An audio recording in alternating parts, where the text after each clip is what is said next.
Hello everyone.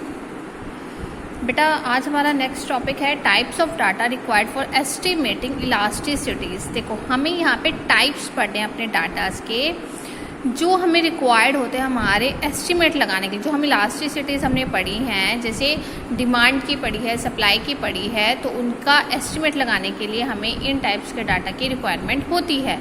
जैसे first one is your family budget data. देखो ये तो आपने पहले भी पढ़ा हुआ है। फैमिली बजट डाटा सिंपल होता है, हमें हमारी फैमिली का जो भी बजट होता है उसका सारा डाटा हमारे पास होना चाहिए। जो मंथली या ईयरली, हम लोग मंथली के अकॉर्डिंगली ज़्यादा अपना फैमिली बजट डाटा लगाते हैं। तो देखो family budget data collected through sample survey covering household, कि हमने एक सैम्पल सर्वे के थ्रू क्या किया, सारा कुछ डाटा कलेक्ट किया। Household which are representatives of different classes of people with respect to the income, family size, social class, etc. and the expenditure on different items of consumptions like food, clothing, housing, power, fuel, etc. during a period of 12 months or over is collected। तो देखो हमने यहाँ पे क्या किया, different चीज़ें कि उनकी इनकम क्या होती है, फैमिली साइज, सोशल क्लास। देखो हमें ये पता होना चाहिए कि एक फैमिली की इनकम कितनी है, उस इनकम के हिसाब से जितने मेंबर्स होंगे उस हिसाब से हम वहाँ पे क्या करते हैं, सारा बजट अकॉर्डिंगली करते हैं। सोशल साइज यानी सोशल क्लास यानी कि किस लेवल के अकॉर्डिंगली हम अपनी लाइफ को स्पेंड करते हैं। देखो जो हमारा एक स्टैंडर्ड ऑफ लिविंग होगा उसी के अकॉर्डिंगली हमें अपनी इनकम रखनी पड़ेगी, जिससे कि जो भी रिक्वायरमेंट हमें होती है उतनी ही चीज़ों को हम परचेज कर सकें। So in order to study the influence of the income level on the expenditure habits of the people, we are carry out an experiment consisting of the following many steps। अब देखो जैसे किन किन चीज़ों की ज़रूरत सबसे ज़्यादा होती है हमें।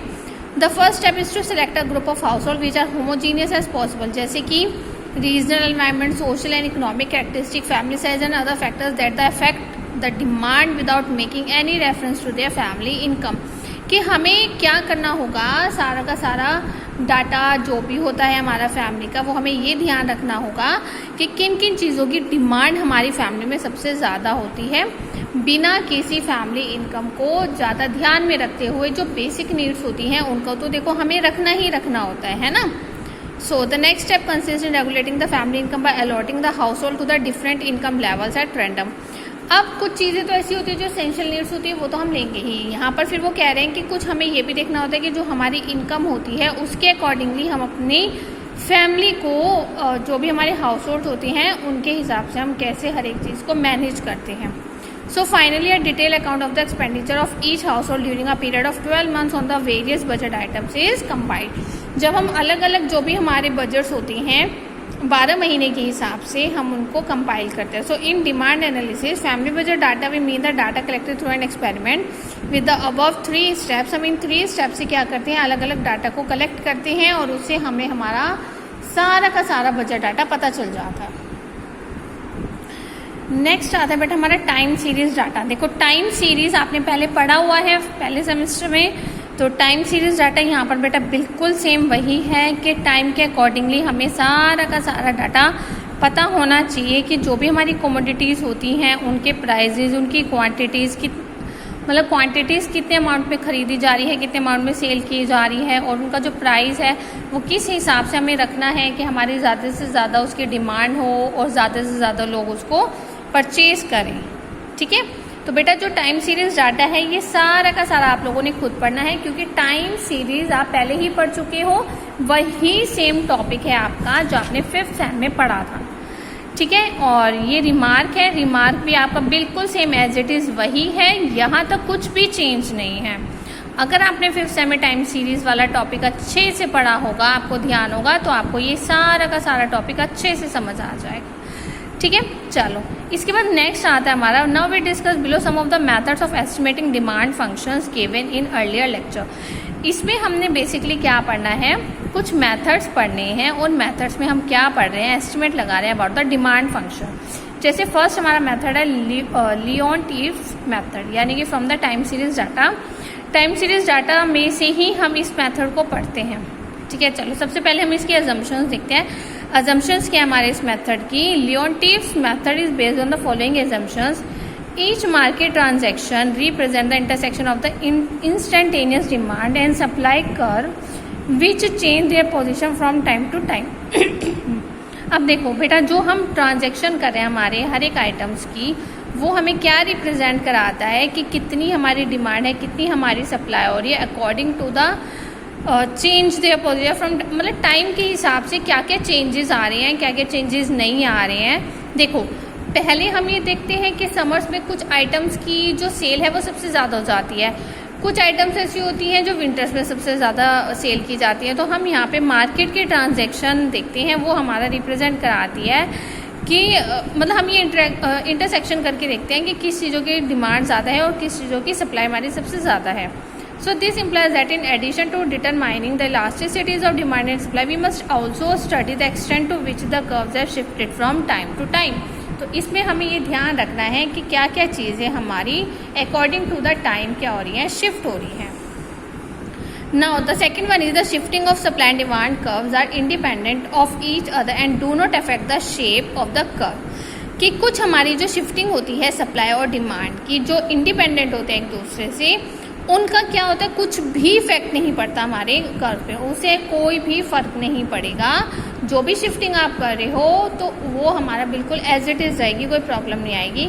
दिस मीन्स कि अगर हम शिफ्ट कर रहे हैं अपने डिमांड कर्व को to the right, is just as likely to be associated with the shift to the supply curve to the left as to the right. कि अगर मैं अपने डिमांड कर्व को थोड़ा राइट में शिफ्ट करती हूँ तो उससे हमारे सप्लाई कर्व में चाहे राइट में हो चाहे लेफ्ट में हो तो कोई भी फर्क नहीं पड़ता। Each of the supply and the demand curve is constant elasticity, यानी कि अगर जो डिमांड और जो सप्लाई है हम उसको प्लॉट करते हैं हमारे डबल लॉगरिथमिक स्केल पर, वो हमारे पास क्या आती है, एक हमारी स्ट्रेट लाइन आती है। देखो कैसे, let YT and XT represent the logarithmic of the consumptions and price respectively. ये हमारा क्या रिप्रेजेंट कर रहा है, हमारे कंजम्पशंस और प्राइस को रिप्रेजेंट कर रहा है किसी भी कमोडिटी पे एट टाइम t। टाइम हमारा 1 to up to n तक के लिए जा रहा है। अब जो मेरा यहाँ पे YT है that is your demand curve, तो मैंने यहाँ पे उसका फॉर्मूला अप्लाई किया, ठीक है। डिमांड कर्व के लिए यहाँ पे YT का फॉर्मूला क्या होगा बेटा, आपका ये होगा। सप्लाई कर्व के लिए भी मैंने यहाँ पर ये ले लिया, जिसमें eta1 and eta2 are the elasticities of the demand and the supply respectively, और U और V आपके पास क्या है, इंडिपेंडेंटली डिस्ट्रीब्यूटेड रैंडम वेरिएबल्स हैं। अब एस्टिमेट जो होंगे इनके वो क्या होंगे, इक्वल्स टू 0, क्योंकि ये हमारे पास क्या है, इंडिपेंडेंटली डिस्ट्रीब्यूटेड रैंडम वेरिएबल्स हैं जो हमारे इक्वल्स टू 0 के होते हैं।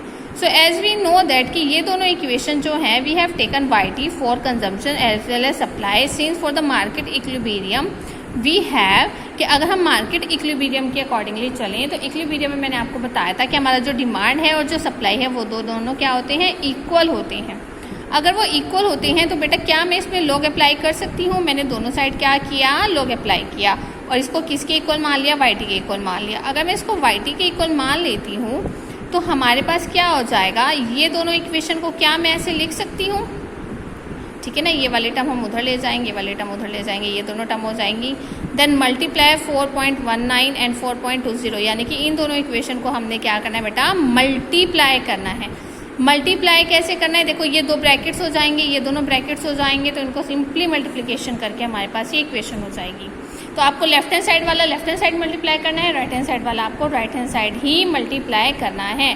सो UT and VT are distributed independent to each other. जब वो इंडिपेंडेंट है तो ये दोनों हमारे पास क्या होंगे, उनके एस्टिमेट इक्वल्स टू 0। जब दोनों के ही एस्टिमेशन इक्वल्स टू 0 है तो दोनों का कोवेरियंस भी क्या होगा, 0। और जब कोवेरियंस हमारा 0 है तो कोवेरियंस का फॉर्मूला आपका क्या होता है, ये वाला, तो ये भी आपका किसके इक्वल हो जाएगा, 0 के। इट मीन्स अगर यहाँ से ये टर्म हमारी इक्वल्स टू 0 है तो इट मीन्स हमारे पास ये टर्म भी किसके इक्वल हो जाएगी, 0 के। कैसे 0 के इक्वल हो जाएगी, बाय यूजिंग स्टार। देखो ये दोनों भी तो 0 है ना, तो यहाँ पर ये भी 0, ये भी 0, तो हमारे पास ये वाली टर्म किसकी इक्वल रह जाएगी, 0 के। Now summing over t using equation star, then we get, हम क्या कर रहे हैं, समीशन कर रहे हैं टाइम t के लिए, और इस इक्वेशन को हम यूज़ कर रहे हैं, किस में यूज़ कर रहे हैं, इसमें यूज़ कर रहे हैं। इट मीन्स ये भी आपका क्या हो जाएगा, 0, तो ये आ जाएगा। So however it is impossible to solve this equation for 2 unknown quantities, so hence we divide the time range this into 2 equal halves. कि इस इक्वेशन को देखो, ये हमारी क्या है, एक क्वाड्रेटिक इक्वेशन, इसको सॉल्व करना थोड़ा सा मुश्किल हो जाएगा, तो हमने यहाँ पे क्या किया, उसको डिवाइड किया है टाइम रेंज को 1 से लेके n पार्ट्स में, हमने इक्वली उसको डिवाइड किया है। तो पहले मैंने टाइम t1 ले लिया है, जो मैंने मान लिया 1 से लेकर n/2, और t2 को मैंने मान लिया n/2 + 1 से लेकर n तक। कि अगर मेरे पास मैं कोई टाइम ले रही हूँ 1 से लेकर n तक, तो हम उसको ब्रेक कर सकते हैं। पहले 1 से लेकर n/2 तक ब्रेक करो, देन n/2 + 1 से लेकर n तक मैंने उनको क्या किया, ब्रेक किया। अब हमने क्या करना है, इन टाइम सीरीज को आगे पुट करना है। पहले मैं इस पूरी इक्वेशन में जो समीशन है, summation t running from 1 to n/2 जाएगा। एक और इक्वेशन लिखेंगे, उसमें t रनिंग फ्रॉम n/2 + 1 से n तक जाएगा। तो यहाँ पर ये सारा का सारा हमने कैलकुलेट करना होता है बेटा। कैलकुलेट करके हमने फर्दर इसको सॉल्व करना है, और सॉल्व करके साइमल्टेनियसली हमें eta1 और eta2 मिल जाएगा। तो उससे क्या होगा, हमें पता चल जाएगा कि जो भी मैं यहाँ पर इलास्टिसिटीज लेकर चल रही हूँ डिमांड और सप्लाई की, वो एक्चुअल में मेरी क्या है। ठीक है, इसके बाद आती है इसकी लिमिटेशन। देखो लिमिटेशंस में वो क्या कह रहा है, the assumption that Carnot-Marshall demand and supply curves can shift in any direction so that the shifting of the two curves are independent of each other violates the fundamental principle of the general theory of equilibrium। कि यहाँ हम क्या पढ़ रहे हैं, assumptions हमारे पास ये है कि जो डिमांड और सप्लाई है, जब हम उसको कहीं पर भी शिफ्ट कर रहे हैं तो कुछ भी प्रॉब्लम नहीं हो रही है, हम किसी भी डायरेक्शन में शिफ्ट कर सकते हैं। So the shifting of the to curve वो हमारे क्या होता है, इंडिपेंडेंट होते हैं एक दूसरे से। So the demand of any one commodity is a function not only of its price but also for the other prices. तो ये हमारी इसकी क्या है, लिमिटेशंस है। सेकेंड में वो हमें कह रहा है कि अगर हमारे पास सप्लाई एंड डिमांड का शिफ्ट हो रहे हैं simultaneously is not a reasonable assumptions for agriculture commodity. For example, मान लो कि आपके पास कोई हाई या फिर कोई एक लो प्राइस है किसी भी कमोडिटी का, any in 1 year on the average associated with the high or low production of the commodity in the following year। कि मान लो अगर हम किसी एक साल की बात करें जिसमें हमारे पास किसी भी कमोडिटी का जो प्राइस है वो हाई या लो पर जा रहा है, सो अगर हम उसी का ही एवरेज निकालें तो उसी कमोडिटी का उसी ईयर में जो प्रोडक्शन है वो कितना हाई और लो पर जा रहा है, तो वो उस पर डिपेंड करेगा।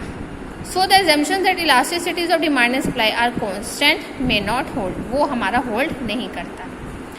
इसके बाद आता है क्रिटिसिज्म। ये क्या है, apart from a number of economic objection inherent in the assumptions made above, the procedure adopted for estimating eta1 and eta2 is faulty from statistical point of view. कि अगर मान लीजिए हमारे पास क्या है, हमारे पास नंबर ऑफ इकोनॉमिक ऑब्जेक्शंस हैं, तो उसमें हमारे पास जो assumptions है वो हमें क्या बता रहे हैं कि अगर मैं अडॉप्ट करती हूँ अपनी एस्टिमेट eta1 या eta2 को from the statistical point of view, तो जो हमारे मैथमेटिकल सॉल्यूशंस होंगे leads to the two curves only when the ellipse of the two scatters into which Leontief's break up his series are not similar and corresponding axis are not parallel to one another. कि अगर मैं ये method apply करती हूँ तो इस method में मेरे साथ क्या होगा कि जो मेरी सीरीज होगी एक तो वो सिमिलर नहीं होगी, और कॉरस्पॉन्डिंग जो उसकी एक्सिस होंगी वो एक दूसरे के पैरेलल भी नहीं होंगी। So on the another hand a significant difference between the scatters of the first half and the second half periods indicates that the data are not homogeneous and as such period needs to be studied separately।